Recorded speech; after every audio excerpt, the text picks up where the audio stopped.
At dinner, my daughter-in-law humiliated me. The words still echoed in my head, but I didn't show it. At 68, I'd learned not to react too quickly, not to show them how much it hurt. I had spent the whole day preparing, as I always did, hoping this dinner would feel like a family gathering again. It had been so long since we all sat down at the same table, and I thought maybe, just maybe, this time it would be different. The table was set, the candles flickered softly, and the scent of homemade roast filled the air. I made their favorites, hoping it would bring back those moments we had once shared as a family. But instead of warmth, the tension in the room was palpable. My son, Mark, sat at the head of the table, his eyes avoiding mine. His wife, Rachel, smiled, but it didn't reach her eyes. Her laughter, too, seemed forced. I could tell something was off, but I didn't say a word. We all sat there, awkwardly passing the potatoes and gravy, while I watched Rachel. She had a way of speaking to me like I was an afterthought, like I didn't belong. I told myself I was being paranoid, but I couldn't shake the feeling. Then, just as I was about to ask if anyone wanted seconds, Rachel threw out her bombshell. Honestly, I don't know why you even bother with these dinners, Margaret. You're not getting any younger, and I doubt you can keep managing everything by yourself. The words hit me like a slap. It wasn't what she said, it was how she said it. As if I was a burden, something that needed to be dealt with, something to be put away when it no longer served a purpose. I looked around, but my son didn't seem to notice. He was too busy with his plate, avoiding my gaze. Rachel, on the other hand, looked pleased, as if she had just scored a victory. She went on, maybe it's time to think about moving to one of those retirement communities, where people like you can actually enjoy themselves. My heart sank, but I said nothing. I couldn't let her see how much it stung. I had already lost so much. Losing my husband, losing my sense of security, and now it felt like I was losing my place in this family. The house, the only thing left that held the memories of my life with Noel, seemed so much colder now. Mark's silence cut deeper than any insult could. I had spent years taking care of them, making sure everything ran smoothly. I had sacrificed so much for this family, but they didn't seem to care. They didn't see me as part of their future. They saw me as a burden. I pushed the food around my plate, feeling the weight of my own solitude. I couldn't help but think, how had it come to this? Was I really invisible to them? Just as I was about to ask if anyone wanted dessert, Rachel snapped, "You know, Mom, we've been talking, and we think it might be better for everyone if you moved out. You're getting older, and the upkeep of this house is just too much for you." My world shifted, and for a moment, I couldn't breathe. The house we had built together, the house that had once been filled with love and laughter, was now just a symbol of my insignificance. I looked at my son, my only child, and he just sat there, quietly nodding. I wanted to scream, to ask him if he had forgotten everything, if he had forgotten me. But I stayed silent. I looked down at my hands, clasped tightly in my lap, and I made a decision. I wasn't going to beg. I wasn't going to let them push me out like this. I had spent my life taking care of others, but now it was time to take care of myself. I wasn't going to cry. I wasn't going to shout. I was going to do what I had always done, stand tall, even when the world tried to knock me down. The next morning, I woke up early. The house was quiet, just the way I liked it. I went to the bank, not to withdraw money, but to set things in motion. I was going to take back what was mine, starting with the house. It wasn't just a piece of property, it was a part of me, a part of my life with Noel. And I wasn't going to let anyone take that from me. I made a call, and just like that, everything changed. Rachel would get a taste of her own medicine. I wouldn't tell her right away. I would wait, just like I always had, until the time was right. I didn't need to make a scene. I didn't need to shout. I just needed to wait for her to realize that nothing in this life was ever truly hers to take. I wasn't going anywhere. Not now, not ever. I woke up early the next morning, the silence of the house wrapping around me like a familiar blanket. The usual hum of family life, the laughter, the chatter, the clinking of dishes, was gone. All that remained was the sound of my own breath and the steady ticking of the clock on the wall. I sat on the edge of my bed, staring at the empty room I once shared with Noel. It felt colder now, emptier. I couldn't remember the last time I had felt truly at home here, not since Mark had married Rachel. It was like my life had slowly slipped away, piece by piece, and I hadn't noticed until it was too late. But today, things would change. I had made a decision. I wasn't going to sit quietly and wait for them to push me out. I wasn't going to be the weak, frail old woman they seemed to think I was. No, I was still Margaret Sullivan, and I was going to reclaim my life. I didn't say anything to Mark or Rachel that morning. I just got dressed and left. I didn't even look back as I walked out the door. I knew what I needed to do. I drove to the bank, the sun barely peeking over the horizon. It wasn't far, just a 10-minute drive, but it felt like an eternity. The whole time, my mind raced with plans and possibilities. What if I couldn't do this? What if they had already taken everything from me? I shook my head. No, I wasn't going to think like that. I had fought too hard for too long. I had built this life, this house, from the ground up. I wasn't going to let them take it from me. I walked into the bank, my footsteps echoing in the empty lobby. It was still early, so there were only a few people around. I made my way to the counter, my heart beating a little faster now. The teller looked up and smiled at me, but I barely noticed. I was too focused on what I had to do. "How can I help you today, Mrs. Sullivan?" she asked politely. "I need to access my accounts," I said, my voice steady but firm. She nodded and led me to a private office. As she set up the paperwork, I felt a surge of determination wash over me. This was it. This was the moment I had been waiting for. "Mrs. Sullivan, everything is in order," she said, handing me the forms. "Is there anything else I can do for you?" I took the papers from her, my fingers trembling slightly. "Yes," I said, my voice low but clear. "I want to make some changes to my will. I need to ensure that my assets are protected, that they can't be taken from me." The teller's eyebrows raised slightly, but she didn't question me. She simply nodded and began typing into her computer. As I sat there, waiting for her to finish, I couldn't help but think about all the times I had been pushed aside, all the times I had allowed them to treat me like I was invisible. I had let Rachel belittle me, let Mark ignore me. But no more. I wasn't going to be their doormat any longer. "Here you go," the teller said, handing me the updated documents. I took them without a word, my hand steady now. I stood up, thanked her, and walked out of the bank. The sun was higher in the sky now, and I felt like a weight had been lifted off my shoulders. I wasn't just taking back my house. I was taking back my dignity, my independence. I wasn't going to let Rachel or anyone else control me any longer. As I drove home, I felt a sense of peace settle over me. I had done what needed to be done. I wasn't going to let them push me out, and I wasn't going to let them get away with treating me like I was worthless. The house was mine, and I wasn't going to give it up. Not for them, not for anyone.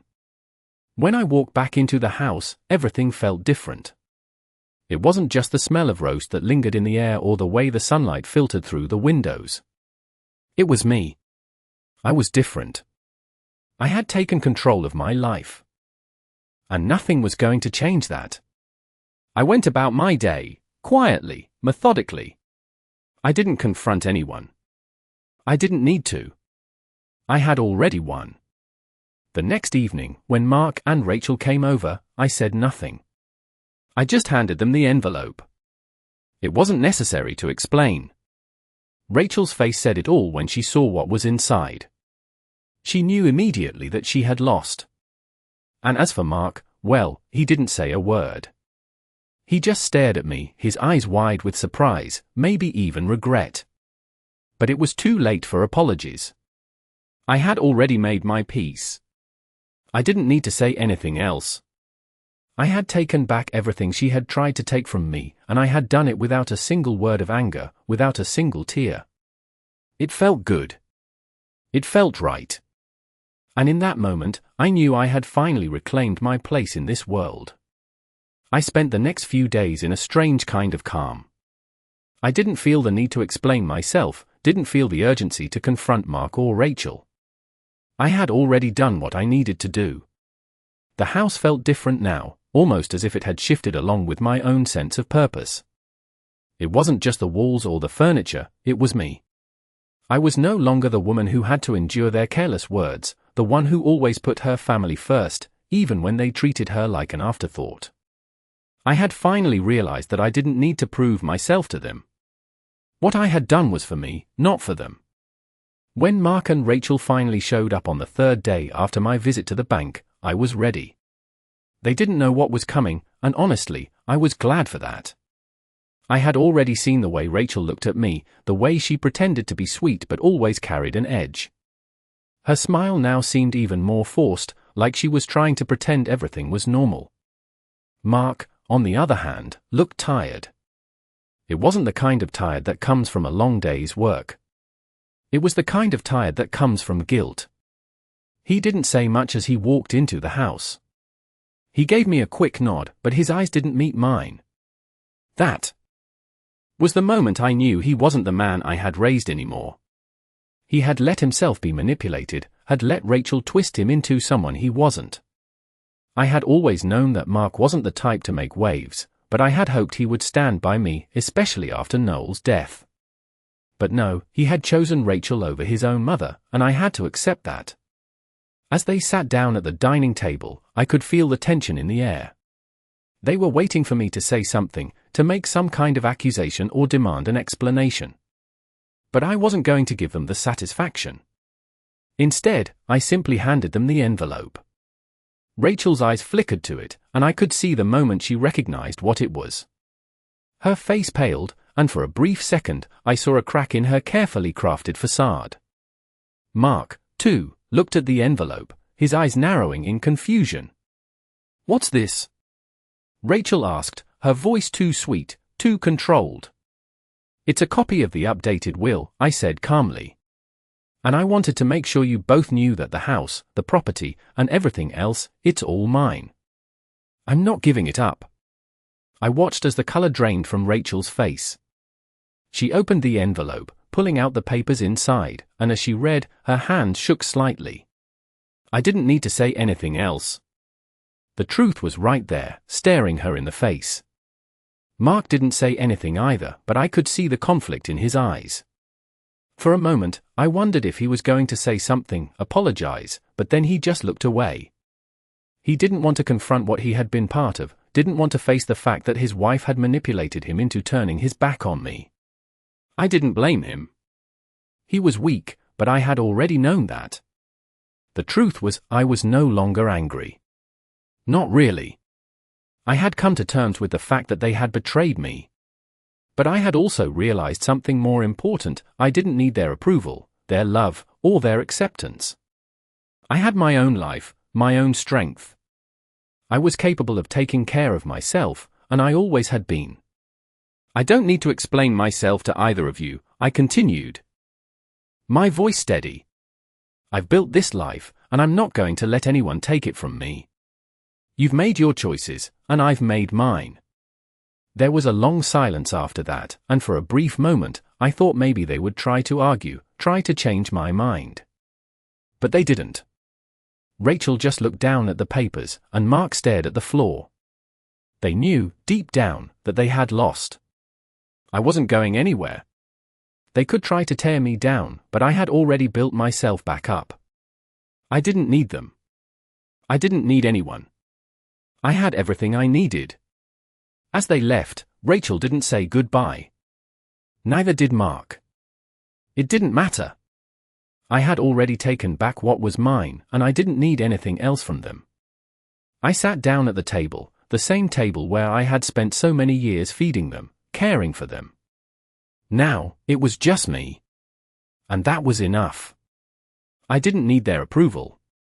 I didn't need their love. I had my dignity, my independence, and that was all I needed to move forward. I wasn't just surviving anymore. I was living.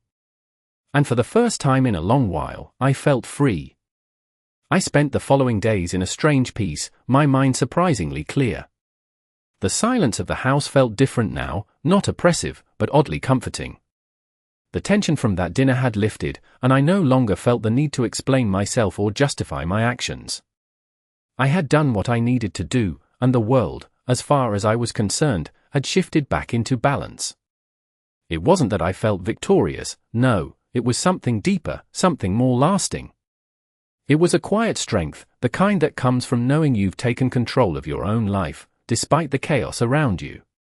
I continued with my daily routines, as if nothing had changed, but everything had. Every task felt different now. Walking into the kitchen in the mornings, I no longer saw it as a place where I had to prepare meals for an ungrateful family. Instead, it was my space, my sanctuary. When I sat down to drink my coffee, I felt a sense of ownership, a sense of peace. The weight that had once been on my shoulders, the weight of expectations, of needing to please others, was gone. It was strange, but liberating. On the fourth day after the dinner, Mark came by. I could tell he wasn't sure how to approach me. He had always been the quiet one, the one who avoided confrontation. But today, there was something different in his eyes, something almost apologetic. He stepped inside without saying much, just nodding as he entered. I could tell he had rehearsed this moment in his mind. He was trying to find the right words, but they weren't coming. We sat in the living room, the space between us wide and heavy with unspoken words. I didn't break the silence. I didn't need to. Finally, he spoke. "Mom," he said, his voice quiet. I didn't know about, well, everything.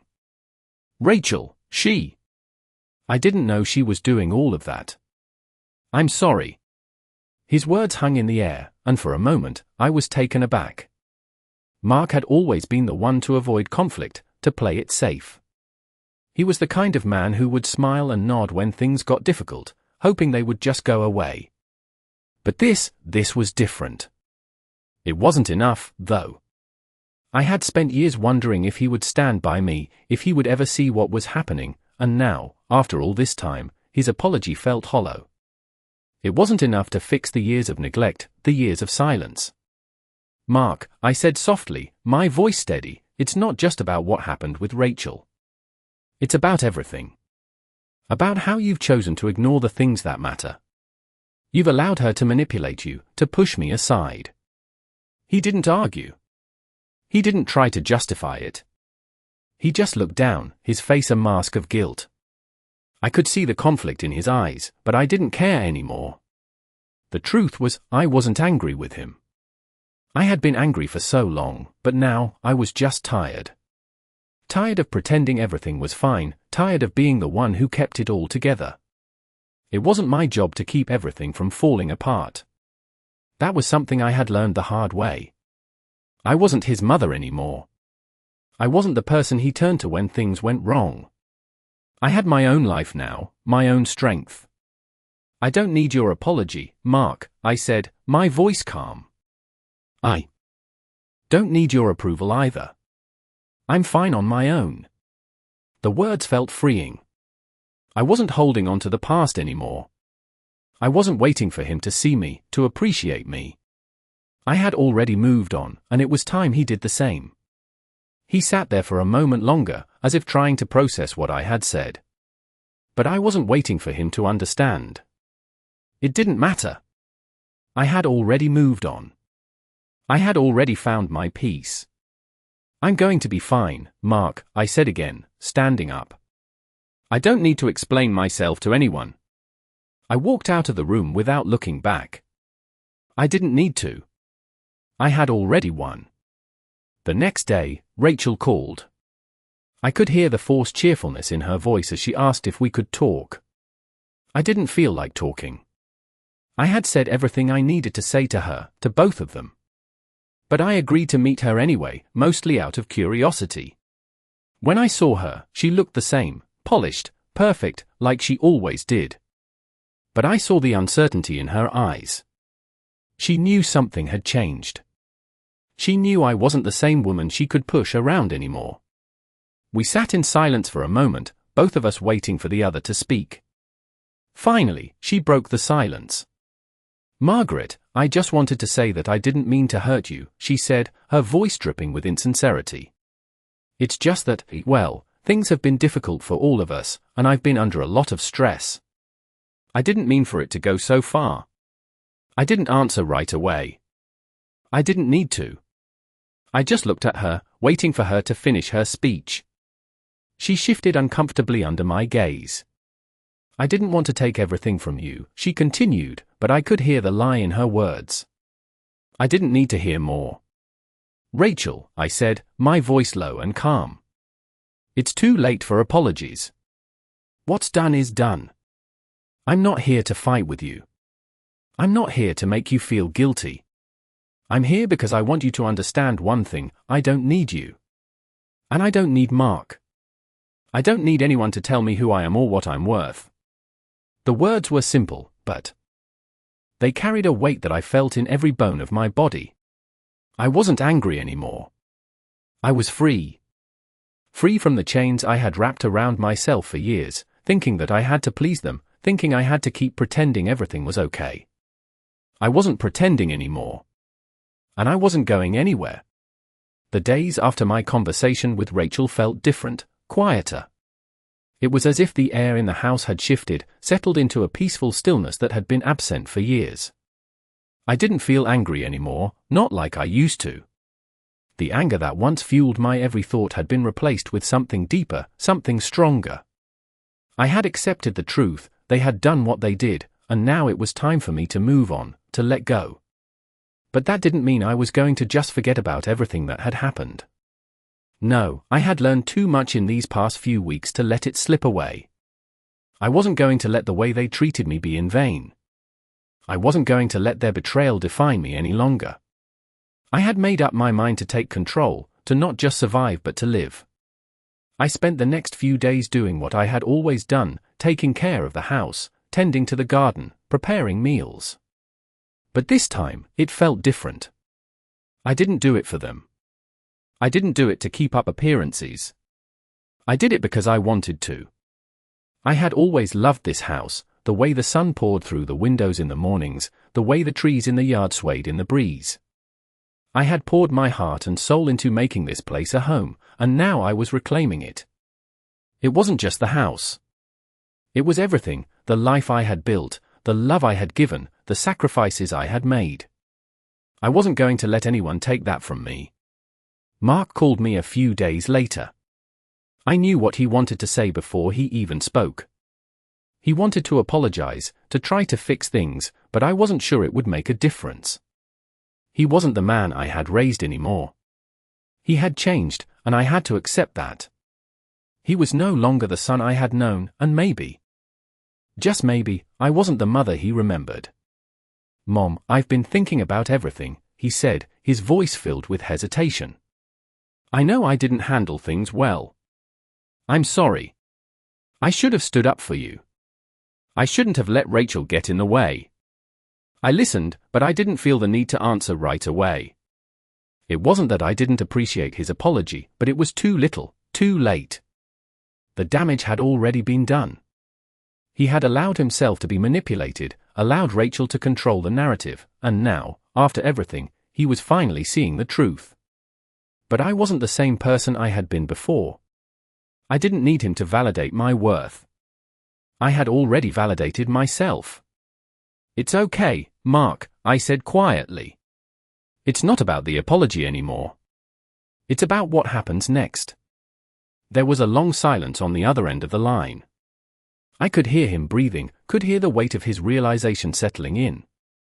"I just don't know where to go from here," he said. "I don't want to lose you, Mom." His words hit me harder than I expected. I had always wanted to be a part of his life, always wanted to be there for him, but I had learned that love isn't about holding on so tightly that it suffocates. It's about letting go when the time comes, about allowing people to find their own way, even if it means stepping back. "You won't lose me, Mark," I replied. "But you need to understand that I can't keep living for you, for Rachel, or anyone else. I've spent too many years doing that, and I'm done. This is my life now, and I'm going to live it on my terms. It was the truth. It wasn't harsh, it wasn't angry, it was just reality. He had to accept it, and I had to accept it too. I get it, he said, and I could hear the sincerity in his voice. I just hope we can start over, even if it takes time. Maybe, I said, though I wasn't sure. I wasn't in any rush to fix things with him or Rachel. If they wanted to be a part of my life, they would have to meet me where I was, not where they wanted me to be. Take care of yourself, Mark, I said. Ending the conversation. I hung up the phone and sat quietly for a moment. There was no anger in my heart, just a strange sense of peace. I had done the hard part. I had stood up for myself, and now I could move forward. I wasn't going to wait for anyone else's approval. I wasn't going to keep allowing myself to be overlooked, to be treated like I was invisible. The world may have tried to push me down, but I wasn't going to stay down. I wasn't done yet. There was so much more I could do, so much more life left to live. And it wasn't going to be for them. It was going to be for me. I spent the next few days in quiet contemplation. Life felt different now. The house, which had once felt like a prison, was now a sanctuary. Every corner seemed to hum with the possibility of change, as if the walls themselves had breathed a sigh of relief, glad to be rid of the tension that had clung to them for so long. I no longer looked at the house as just a place to live. It had become a symbol of my strength, my resilience. I had fought for it, for the life I had built here, and I was no longer going to let anyone take that away from me. Mark called again a few days later, but this time, I didn't pick up right away. I wasn't sure what he wanted anymore. I had told him what I needed to say, and now it was his turn to decide what kind of relationship he wanted with me. He had to meet me halfway, and I wasn't going to chase after him anymore. When I finally called him back, he seemed surprised. "Mom, I've been thinking about everything," he said. "I know I messed up. I let Rachel control everything, and I didn't see it. I didn't see what was happening to you, to us. I'm sorry." His words felt different this time. There was no excuse, no attempt to justify his actions. There was only regret. But I didn't need his apology anymore. I had already forgiven him, not because he deserved it, but because I needed to let go of the anger that had weighed me down for so long. "It's okay, Mark," I said softly. "It's not about the apology. It's about the future. I can't keep living in the past, and I don't expect you to either." There was a long pause on the other end of the line. I could hear him breathing, thinking. Then, in a quieter voice, he said, "I don't want to lose you, Mom. I just want to make things right." I felt a pang in my chest. I had spent so many years hoping for this moment, wishing for him to come to me and admit what he had done, but now that it had come, I wasn't sure what to do with it. I wanted to believe him, wanted to believe that things could go back to the way they were, but I knew they couldn't. Things had changed, and I had changed. "You won't lose me, Mark," I said, though I wasn't sure if I meant it. "But you need to understand that I'm not the same person I was before. I'm not the woman who will stand by and let you or anyone else take advantage of me." I heard him sigh, the sound heavy with emotion. "I understand," he said. "I just want to be there for you, Mom. I want to make up for everything I missed." I didn't know how to respond to that. I wanted to believe him, but I didn't know if I could trust him anymore. I didn't know if I could trust anyone. I had spent so much of my life giving, loving, sacrificing, and now I was standing here, alone. It was a hard pill to swallow, but it was the truth. "We'll see, Mark," I said, my voice steady but firm. "We'll see how things go." I hung up the phone and sat there for a moment, thinking. I wasn't angry anymore, but I wasn't sure I could go back to being the mother I once was. The woman who always put her family first, who made everything right. That woman didn't exist anymore. She had been replaced by someone stronger, someone who knew her worth and wasn't afraid to stand up for it. And maybe, just maybe, that woman was the one Mark needed to see. The one Rachel needed to see. The one they all needed to see. I wasn't going to be their doormat anymore. I wasn't going to let them use me. Or take me for granted. I had spent too many years doing that. And now, I was going to live for myself. The next day, I walked into town and bought a few new things. A new book, some fresh flowers for the house, a new coat for the winter. I didn't need anyone's permission. I didn't need anyone's approval. I was going to enjoy my life, my way. As I walked back home, I realized that for the first time in a long time, I felt free. Free from the expectations, free from the guilt, free from the past. It wasn't perfect, but it was mine. And that was enough. The days passed slowly, but they felt different. There was a quiet shift in my life that I could no longer ignore. It wasn't just the house that had changed, it was everything around me. I had finally let go of the constant need to please, the endless cycle of trying to make things right for everyone else. Now, I was living for me, and it was a strange but freeing feeling. Mark called again, but this time I didn't feel that rush of emotions I once did. I picked up the phone and heard his voice on the other end, softer this time, almost like he was treading carefully. "Mom, I know I've let you down," he started, the usual tension in his voice replaced by something else, something I hadn't heard in years. "I've been thinking a lot about what you said. I don't want to lose you." His words were filled with sincerity, but I wasn't sure I could trust them. I had spent so much time waiting for him to see the truth, to see how his actions had hurt me, but I wasn't sure I had the energy left to keep hoping for something that might never come. I didn't respond immediately. I didn't have to. It was my turn to be still, to let him sit with his own feelings, to let him reflect on everything that had happened. "I'm sorry, Mom," he added, his voice shaking slightly. "I don't want things to be like this between us." I felt a pang of something, maybe regret, maybe nostalgia. The idea of the son I had raised with so much love, so much care, seemed so distant now. But I wasn't angry anymore. I wasn't holding on to that anger. It had no place in my life anymore. "Mark," I said, my voice calm, almost detached. "I appreciate your apology. But the truth is, you've already made your choices, and I've had to live with them." There was a silence on the other end of the line. He didn't respond right away, and I knew that it wasn't because he didn't have anything to say. It was because he was finally understanding that I had changed. That I wasn't the same woman I used to be. I wasn't waiting for him to save me anymore. I had already saved myself.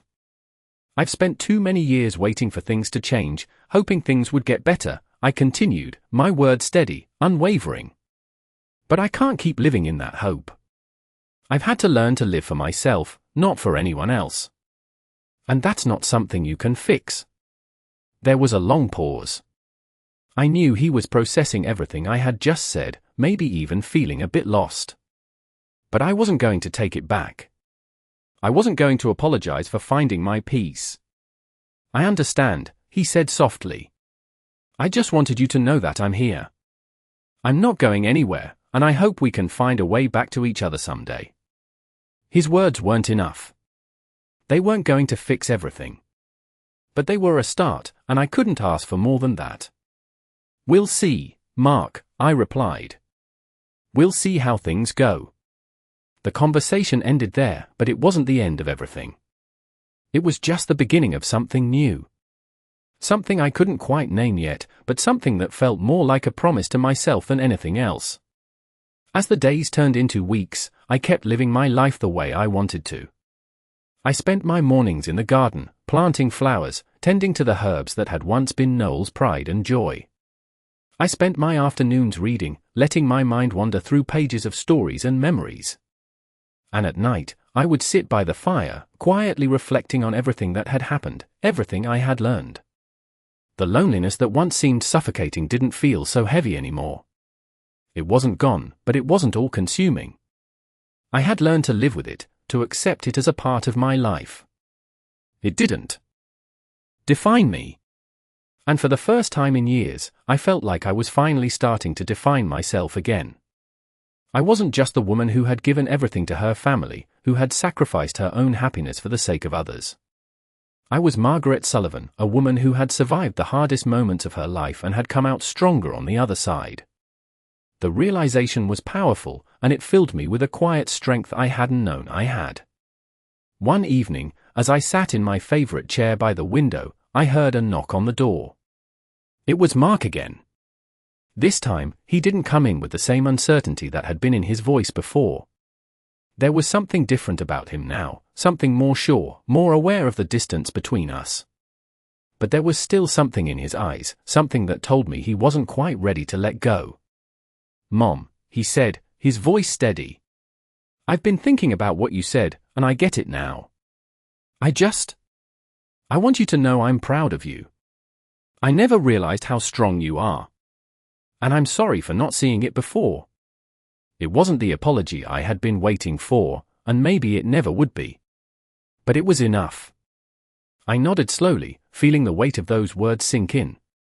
It wasn't perfect, but it was real. "Thank you, Mark," I said, my voice soft but steady. "That means more than you know." And for the first time in a long time, I felt the walls between us begin to crack. Not all at once, but slowly, surely, like the thawing of winter's chill. It wasn't going to be easy. It wasn't going to be quick. But it was a start. And for the first time in years, I felt a glimmer of hope that maybe, just maybe, we could rebuild what had been broken. It had been weeks since Mark and I had that conversation, and though things weren't perfect, I could feel the slow shift in our relationship. There was still distance, still uncertainty between us, but there was also something else, something I hadn't felt in years. Hope. Hope that maybe, just maybe, we could rebuild.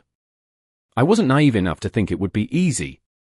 Relationships, especially those that had been broken and rebuilt, were fragile. But for the first time in a long time, I was ready to try. The sun was setting one evening when I heard a soft knock on the door. I opened it to find Mark standing there, his face a little more relaxed than the last time we spoke. His expression was open, as though he was no longer carrying the weight of unspoken guilt. "Hi, Mom," he said, his voice calm. "Can I come in?" I nodded, stepping aside to let him in. We hadn't talked much in the past few weeks, and though it wasn't awkward, it wasn't entirely comfortable either. But I could feel that something had changed in him. I offered him a cup of tea, something I used to do every time he came over.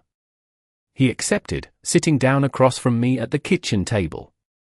For a moment, neither of us spoke. I knew he was waiting for me to say something, but I wasn't sure what I could say. The silence wasn't uncomfortable, though. It felt like we were both giving each other the space to breathe, to be present in the moment. Finally, he spoke. "I've been thinking," he began. "About everything that happened. About what you said to me." I didn't interrupt. I just listened. "You were right, Mom," he said, looking me in the eyes. "I've been selfish. I've been letting Rachel control everything, and I didn't even realize it. I didn't realize how much I was taking you for granted." His words weren't new. I had heard similar things from him before, but there was something different in the way he said them this time. Something sincere. "I've been thinking a lot about what you said about living for yourself," he continued. "I never really understood what you meant until now. I've been so caught up in trying to fix things for everyone else that I never stopped to think about you, about what you needed." I nodded slowly, absorbing his words. It was hard to hear, but it was also good to hear. It wasn't easy to admit when you've been wrong, especially to someone you love. "I guess I just thought everything would work itself out," he said. "But it didn't. And now I realize how much I've hurt you by not being there when you needed me." I didn't speak right away. It wasn't that I didn't want to. It was just that I didn't need to. I had already said my piece to him. The words he was saying now were his to say, and I had to let him find his own way to make things right. "I want to be there for you, Mom," he said quietly. "I know I can't fix everything, but I want to try. I want to be a better son." I looked at him for a long moment, taking in what he had said. It wasn't a perfect apology, but it was the kind of apology I had been waiting for. The kind that came with understanding, with growth. "I'm not asking you to fix anything, Mark," I said softly. "I'm not asking you to make up for the past. What I need from you is honesty, and I need you to be here, not just when it's convenient, but when it matters." He nodded, his eyes sincere. "I promise," he said. We sat in silence for a while longer, the air between us calm, the weight of everything that had happened slowly lifting. I wasn't sure where this would lead, but for the first time, I felt like we were moving in the right direction. I wasn't asking for miracles. I wasn't expecting things to go back to the way they were. But I had learned that sometimes, you have to accept the change, accept the growth, and be grateful for the chance to start again. When Mark finally left that evening, I felt something I hadn't felt in a long time: hope. Not just for my relationship with him, but for the future. I didn't need him to complete me. I didn't need anyone to complete me. I had found that strength within myself, the strength that had been buried beneath the years of sacrifice and self-doubt. I was no longer just a mother. I was Margaret Sullivan, a woman who had learned to live for herself, a woman who had fought for her happiness, a woman who had taken back her life. And that was enough. As the weeks passed, I settled into a rhythm that felt both foreign and familiar. The quiet mornings, the peaceful afternoons, and the evenings that stretched on, calm and unhurried. It was a life I had never imagined for myself, yet it felt like the only one. That made sense now. I spent my days tending to the house, taking long walks through the garden, and reading books that had been gathering dust for years. I wasn't just filling time, I was reclaiming it. Each moment was mine, and that was enough. Mark continued to reach out, each time a little more genuine than the last. His apologies weren't just words anymore, they were backed by actions. He started visiting more often, bringing small things, like flowers or a favorite dessert, things he knew I liked. It wasn't about grand gestures or promises anymore. It was about consistency. Slowly, I let him in, piece by piece, just as he was learning to let me in. It wasn't perfect, but it was real. It was progress. There were still moments of doubt, moments when I wondered if it was too late to fix everything. But those moments were fewer now. I no longer expected things to go back to the way they were. I understood that some things can never be repaired, but they can be understood and accepted. One afternoon, as I sat in the living room reading, I heard a soft knock at the door. I wasn't expecting anyone, and for a moment, I hesitated. But then, I opened it. To my surprise, it was Rachel standing there, her face a mix of uncertainty and resolve. "Margaret," she said softly, "can we talk?" I didn't know what to expect, but I nodded and stepped aside. We sat in silence for a few moments, neither of us speaking. I wasn't angry with her. The anger had faded long ago, replaced by something quieter, something more rooted in understanding. "I've been thinking a lot," she started, her voice barely above a whisper. "About everything. About what happened. I'm sorry for how I treated you. I know I've hurt you." Her words weren't easy for her to say, and I could see the sincerity in her eyes. She wasn't looking for forgiveness. She was just acknowledging the truth. "I was selfish," she continued. "I thought I was doing what was best for Mark, for us. But I didn't see how much I was pushing you out. I didn't see how much I was hurting you until it was too late. I didn't interrupt. I didn't need to." Her words were her own to say, and I could hear the regret in them. But I wasn't sure what to do with them. I had already moved past the need for an apology. I didn't need her to fix anything. I needed her to understand. "Rachel," I said finally, my voice steady, "I don't need your apology. But I do need you to understand something. I've spent a lot of years letting other people's needs come before my own. And I'm done with that. I'm done with being pushed aside, being made to feel like I'm not enough. I'm enough, just as I am." There was a long silence between us, but it wasn't uncomfortable. It felt like a moment of clarity for both of us. Rachel was silent for a moment before speaking again. I've been selfish, she repeated. But I want to try, Margaret. I want to try to make things right between us. I don't want to keep pretending like we're okay when we're not. I looked at her, really looked at her, and for the first time, I saw her not just as the woman who had taken so much from me, but as a person who was struggling with her own fears and insecurities. She wasn't perfect, and neither was I. But maybe that was okay. Maybe we didn't need to be perfect. I don't know what the future holds, I said finally. But I do know that I'm not going to keep holding on to the past. I've let go of a lot, Rachel. And I'm okay with that. She nodded, her eyes filled with something like understanding, maybe even relief. Thank you, she whispered. And just like that, the air between us lightened. It wasn't a happy ending, but it was a start. We didn't need to fix everything all at once. We didn't need to become best friends overnight. But for the first time, I felt like we were on the same page, like we were both ready to move forward in our own way, in our own time. I didn't expect miracles, and I didn't need them. What I needed was honesty, respect, and the space to grow. And I had that now. I had found peace within myself, a peace that came from accepting the past for what it was and embracing the future, whatever it may bring. Life wasn't perfect, and neither was I. But I was enough. And for the first time in years, I believed that.